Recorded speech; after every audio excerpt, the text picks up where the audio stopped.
Hey everybody, Jason Atkinson here, author of Live Like an Athlete, and in today's quick fat loss video, we're going to be talking about the lies that the diet industry does not want you to know about. So before we get started, for those of you who don't know who I am, I'm a health coach, nutritionist, I have a degree in education, I've taught biology, human anatomy, and physiology in the classroom. I was a runner-up in the largest and first ever round of the Body for Life transformation way back in 1999. So I've been in the health and fitness industry for over 20 years now. And recently I was featured in Success Magazine, which is a national publication, for having successfully lost 70 pounds and maintaining a new healthy weight for more than 5 years. So I've been around the block a time or two. I know a thing or two about how to do this successfully and how to maintain those results, which is really the most important thing. So in today's video, like I said, talking about lies that the diet industry does not want you to know about. So things that are really hot right now in the media: keto, paleo, intermittent fasting, low carb, carb cycling, calorie cycling, you name it, the list goes on and on. Those are tactics that the popular media grabs a hold of and promotes as being the be-all, end-all of diet and weight loss. So the foundational thing the diet industry thrives on but does not want you to know about is the fact that when you go on a diet, that is, you reduce the amount of calories you have coming in, your body senses that as a threat and will actually lower the amount of calories that you're burning. So when you reduce calories, eventually your metabolism is going to slow down to match what you have coming in. What most people do is they lower the calories a little bit more, metabolism slows down a little more. Eventually you end up in a situation where you're eating hardly nothing and you can't seem to lose weight, you're stalled out. So the way out of that is to actually eat more often, eat more carbohydrates if that's what you've been leaving out of your diet, eat more fat if that's what you've been leaving out of your diet. So the first and best remedy for that is what is called the classic cheat day. So that is reduce calories during the week, 5 or 6 days, and then 1 or 2 days a week on the weekend as your results dictate. You're gonna ramp your calories up by enjoying your favorite foods, whether that's pizza, french fries, ice cream, cookies, candies, crackers, whatever. Doesn't have to be keto, doesn't have to be paleo, doesn't matter. The body recognizes energy coming in.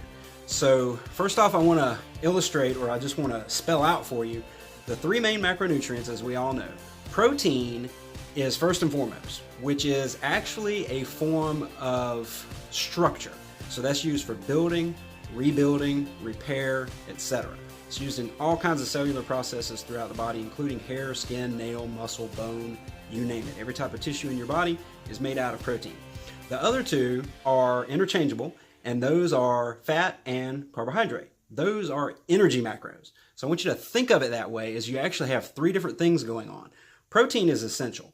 You never want to go below about 75% of your lean body mass. So if you know how many pounds you weigh on the scale, you can figure out your body fat percentage. You can determine what your lean body mass is. I happen to know mine is 160 pounds. I weigh about 200 pounds right now. So 160 of that is lean muscle tissue and lean mass, including bone, water, and everything else. So I will never go below 75% of that, which would be about 120 grams of protein a day. 160 divided by 4 times 3, there you go, that's 120. Now on the upper end of that, I would go as high as 1.25 times your lean body mass. So at a lean body mass of 160, 200 would be the top end. That's the number of grams of protein per day. On average, 100 to 200 is good for most people.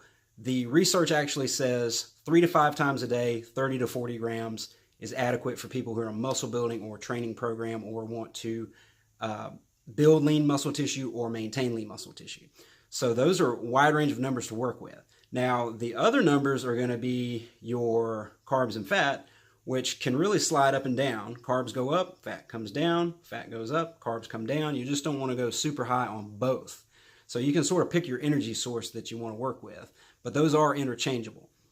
And I've actually outlined all this in my book, so if you want to click on the link in this video, you can pick up a copy of my bestseller, Live Like an Athlete.